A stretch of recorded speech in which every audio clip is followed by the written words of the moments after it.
Yang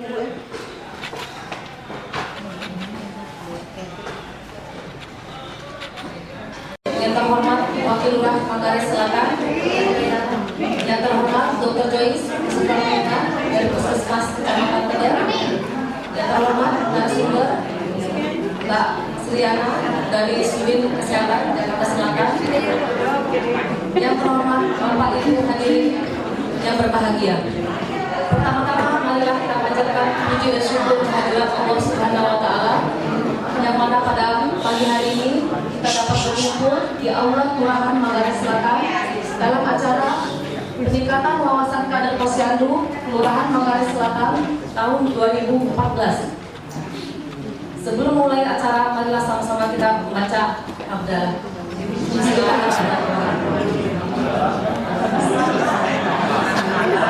Selanjutnya sambutan Bapak Lurah Manggarai Selatan yang dimohon sekaligus membuka acara ini. Pada beliau. Salam sejahtera untuk kita semua. Alhamdulillah wa syukurillah wa ni'matillah wa la haula wa la quwwata illa billah. Yang terhormat Pak Wakil Lurah Manggarai Selatan beserta Ibu, yang terhormat jajaran pemerintah Kelurahan Manggarai Selatan, yang terhormat narasumber dari Sudin Kesehatan Jakarta Selatan, Ibu Fitri, yang mana Ibu Fitri? Dan Ibu Luciana Sriana. Yang terhormat juga dari Puskesmas Kecamatan, Dr. Joyce, ya, beserta jajaran. Ada juga dari Puskesmas Kelurahan Manggarai Selatan. Yang terhormat para ketua RW, kemudian juga LMK terpilih. Kelurahan Manggarai Selatan itu terpilih tahun ini sebagai percontohan atau bahasa kerennya pilot project untuk kegiatan kota layak anak. Ini merupakan satu hal yang cukup berat karena kota layak anak ini adalah harus benar-benar berjalan. Di dalam kota layak anak ada beberapa hal yang memang perlu kita benahi. Salah satunya adalah kita akan membuat pemutihan akta kelahiran dari 0 sampai 18 tahun. Datanya sudah kami kirim ke Pak RW. Untuk sedianya barangkali Pak RW mentransferkan kepada para ketua RT-nya untuk segera di checklist dan disampaikan kembali kepada kami supaya kami bisa menyusun jadwal untuk membuka loket pelayanan akte kelahiran di kelurahan. Nah, ini merupakan satu peluang buat kita, di mana kita tahu selama ini yang namanya pelayanan akte kelahiran cukup ribet.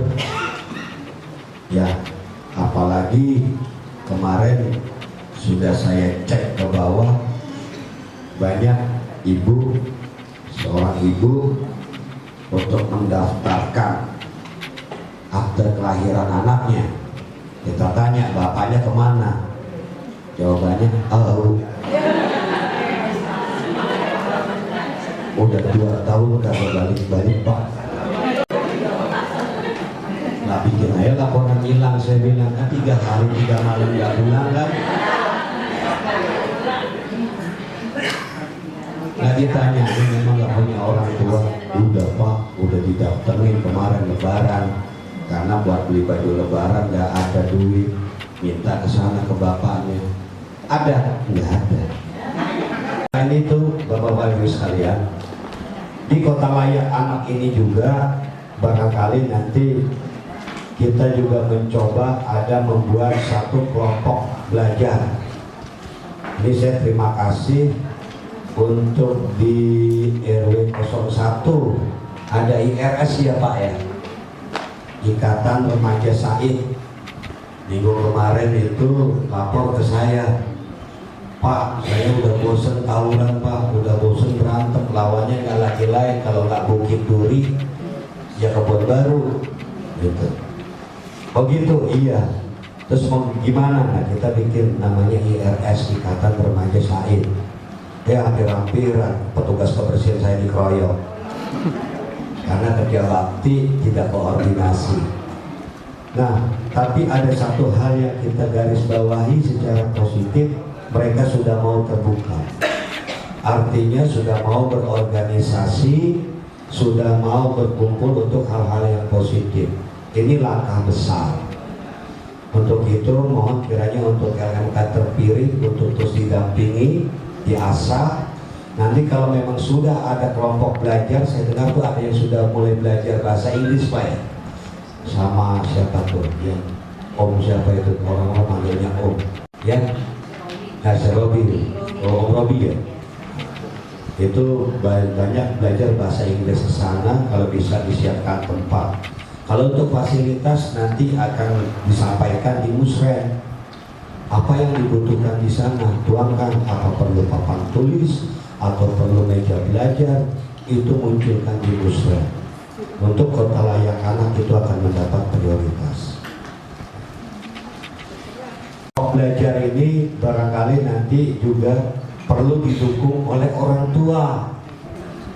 Kenapa perlu didukung oleh orang tua?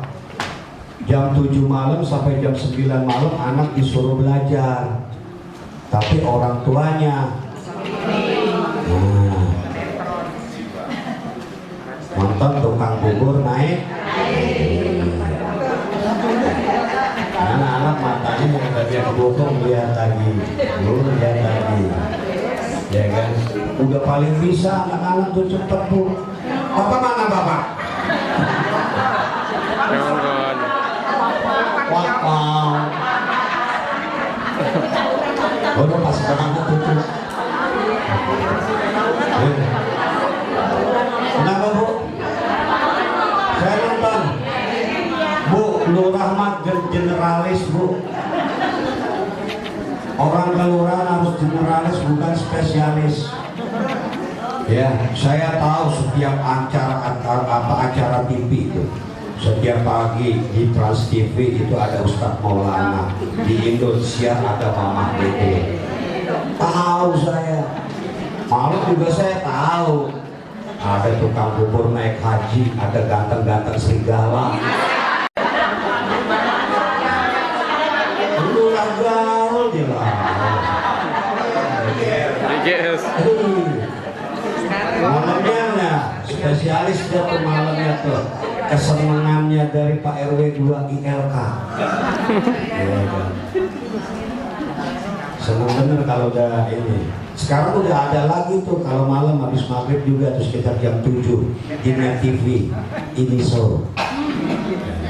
Ini talk show. Ada Sule di situ. Apa lu?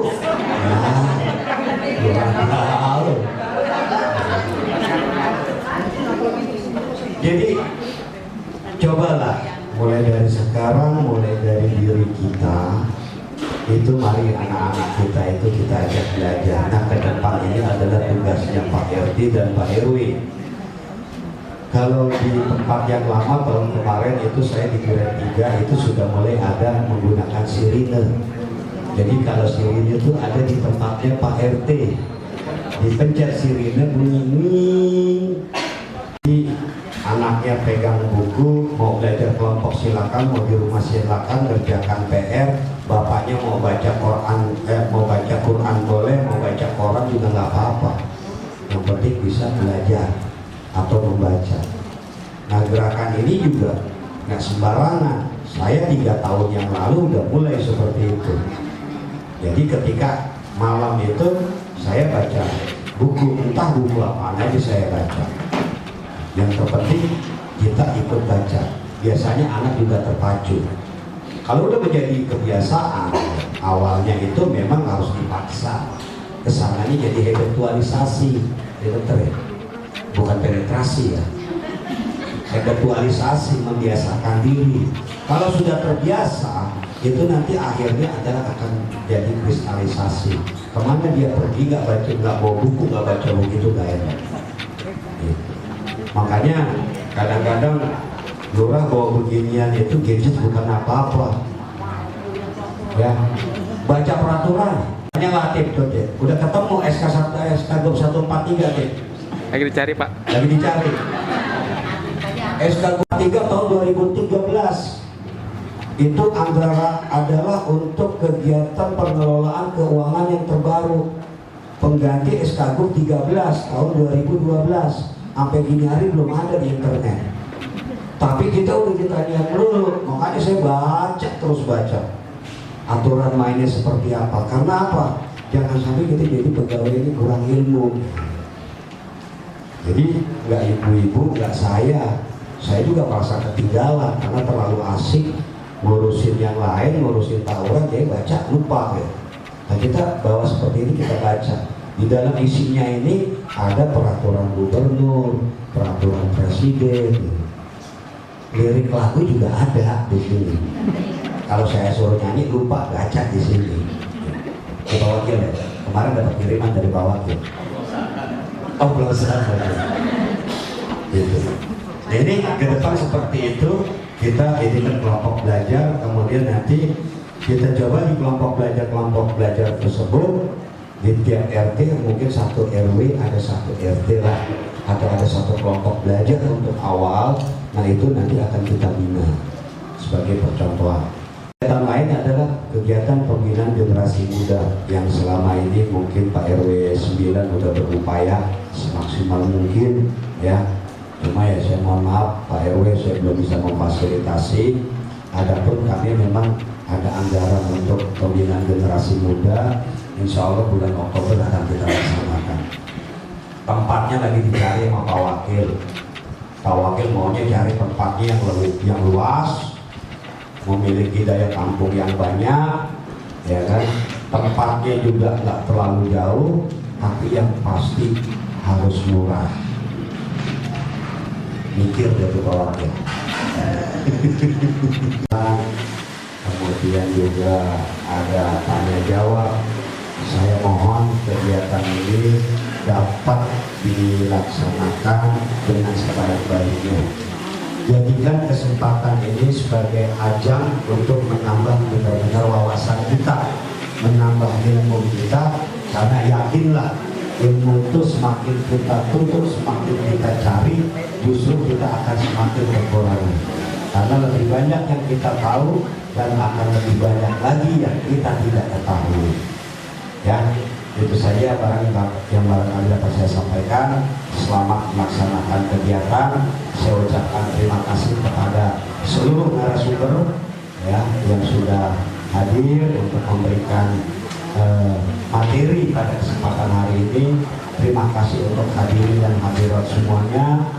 Kami barangkali sebagai penyelenggara mohon maaf apabila memiliki kekurangan, baik tempat yang masih memang panas seperti ini, kemudian juga dalam penyediaan konsumsi dan sebagainya macamnya. Karena semakin ke depan kita akan coba lagi kegiatan ini dapat berlangsung lebih baik daripada hari ini. Jadi mohon maaf, saya tidak ketuk palu atau ketuk meja dalam pembukaan. Karena apa? Filosofinya kalau kita ketuk meja atau ketuk palu, diketok dulu baru jalan. Ya, yang diketok dulu baru jalan apa kira-kira? Ya, udah, ya kan?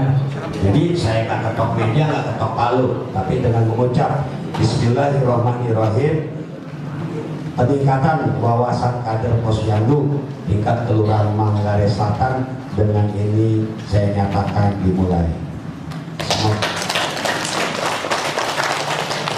Semoga Allah Subhanahu wa Ta'ala memberikan kita kekuatan lahir maupun batin dan bisa menarik manfaat dari kegiatan ini. Billahi taufiq wal hidayah. Wassalamualaikum warahmatullahi wabarakatuh. Para RW dari RW 1 sampai RW 10, para LMK dan serta ibu-ibu peserta yang kami hormati. Assalamualaikum warahmatullahi wabarakatuh. Waalaikumsalam warahmatullahi wabarakatuh.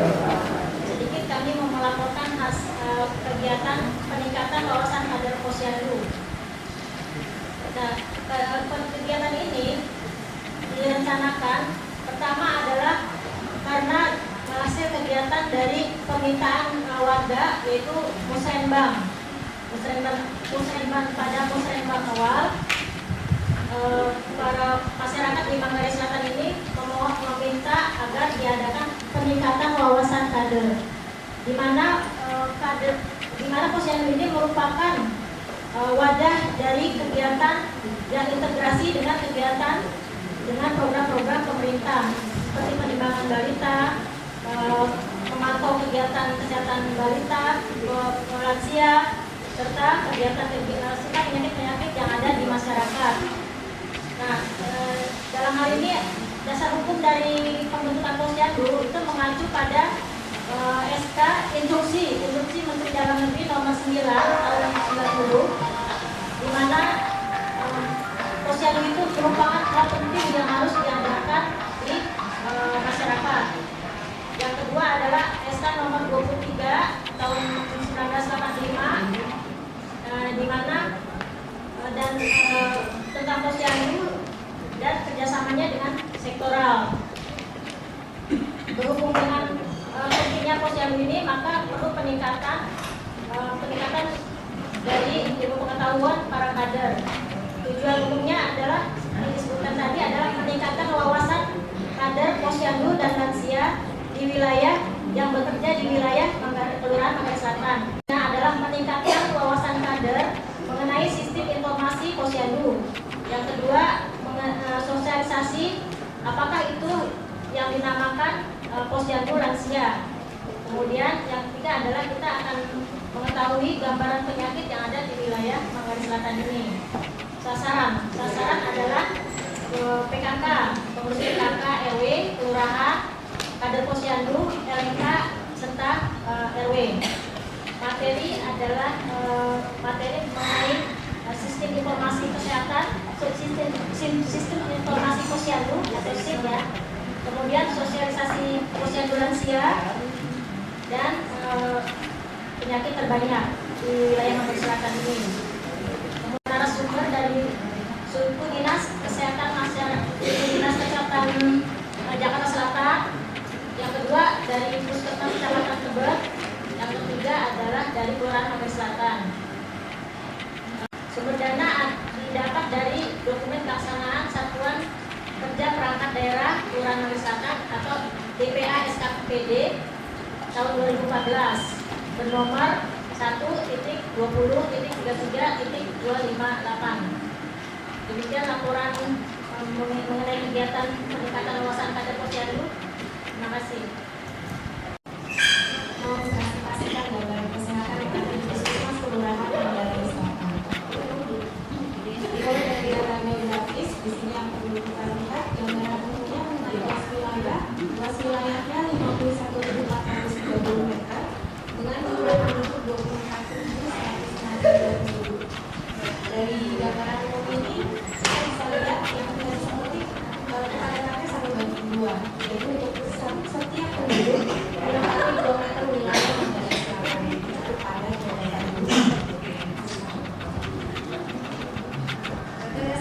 biasanya 66 orang yang datang. Slide.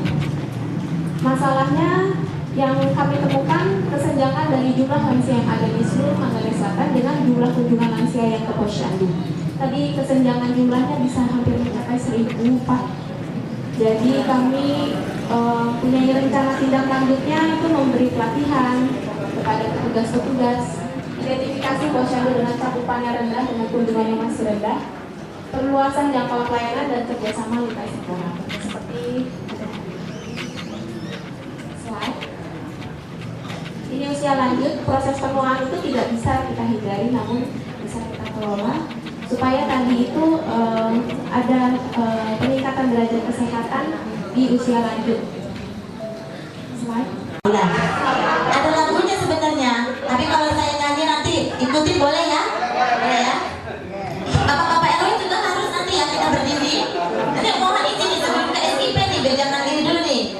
Bapak-bapak RW udah tahu dulu nih. Saya itu orang Batak yang nggak bisa nyanyi. Katanya kalau orang Batak pinter nyanyi, saya terkecuali. Tapi walaupun pals-pals, mohon izin nyanyi dulu nih. Tapi tentang ASI, bukan mau untuk ini ya Pak ya. Payudara besar, payudara kecil, tidak ada bedanya. Asik pasti ada. Hisab dari bagian yang enak. Hisab yang dalam. Hisab yang dalam. Hisab yang dalam.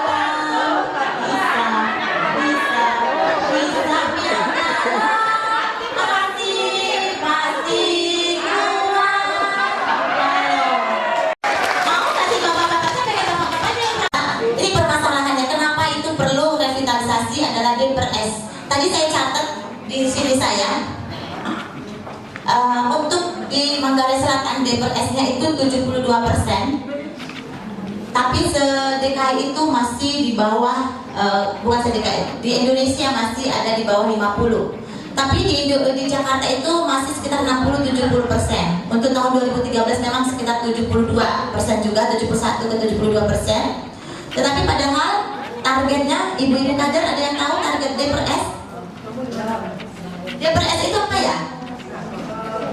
Saya mohon izin di tengah, Bapak. Saya bukan, maaf kalau kurang sopan, tapi saya memang orangnya, karena memang saya penyuluh, saya itu orangnya yang pengen dekat dengan sasaran audiens saya, sehingga saya dekat di sini ya, Bapak Ibu boleh ya. Dan mata saya mungkin masih bagus, masih bisa memandang sampai sejauh ini. Jadi saya mohon izin di sini berdiri. Mohon maaf jika ada bahasa tubuh yang kurang sopan, dalam tutur kata juga yang kurang sopan, saya mohon dimaafkan di awal-awalnya. Tetapi memang tujuan saya adalah untuk dekat dengan audiens. D/S itu apa, Ibu? Ibu, saya lihat tadi ada di sini sesepuh saya, Ibu Dayat. Iya itu dia ibundaku. Teman saya yang selalu, bukan teman ya, sebenarnya ibu kita, ibu saya. Tetapi sudah menjadi seperti teman. Ibu itu yang awet muda, saya awet tua, salah ya? Ibu dari PKK Pokja 4. Saya itu usia 45 sampai 59 tahun. Kemudian lansia, yaitu 60 sampai 69 tahun. Dan lansia risiko tinggi lebih dari 70 tahun. Ya. Cepat aja ya Bu ya, karena mungkin udah siang ya, udah pada ya. Kemudian perlukah dilakukan penanganan lansia? Perlu nggak Bu? Bapak? Ya, perlu. Kemudian bagaimana? Ya. Ya, nanti kita lihat Bu. Maka perlunya ada Bapak sekalian. Yang ke-60 atau sekitar 58 juta jiwa setiap tahunnya. Banyak ya. Kemudian tahun 2050 diperkirakan satu lansia di antara 5 penduduk, 22% dari jumlah penduduk dunia. Ya, ini lansia di Jakarta Selatan tahun 2013. Masih di swasta ya Bapak ya. Ya, kalau kita lihat di sini ada prevalensi penyakit tidak menular, faktor risiko menurut kelompok umur di Indonesia. Paling tinggi itu hipertensi, apa ini? Kurang aktivitas fisik. Betul. Iya. Ada pegel-pegel badannya Bu. Iya, karena itu tadi Pak, aktivitasnya kurang, ya. Jadi pegel badannya ya. Jadi ya, tetap beraktivitas tapi yang ringan Pak, sesuai dengan usia ya. Banyak. Kemudian penyakit yang ini